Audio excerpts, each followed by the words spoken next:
बिस्मिल्लाहिर्रहमानिर्रहीम। अस्सलामु अलैकुम। हज़रत अबू हुरैरा रज़ी अल्लाह तआला अन्हु से रवायत है कि रसूलुल्लाह सल्लल्लाहु अलैहि वसल्लम ने फरमाया, जिसकी इज़्ज़त-ए-शानी से इसके पड़ोसी महफूज ना हो वो जन्नत में नहीं जाएगा।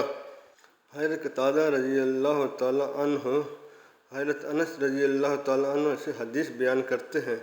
उन्होंने कहा, रसूलुल्लाह सल्लल्लाहु अलैहि वसल्लम ने फरमाया, 3 बातें जिसमें होंगी वो ईमान का जायका पा लेगा।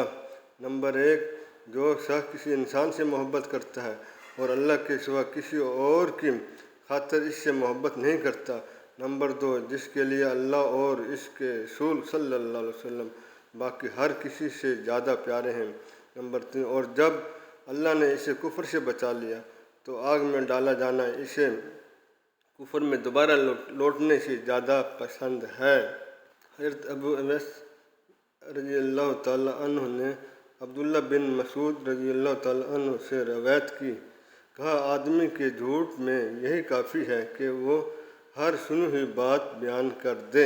हज़रत अबू हुरैरा रज़ी अल्लाह तआला अन्हु से रवायत है, कहा, रसूलुल्लाह सल्लल्लाहु अलैहि वसल्लम ने, जिसने अमदन मुझे पर झूठ बोला वो आग में अपना ठिकाना बना ले।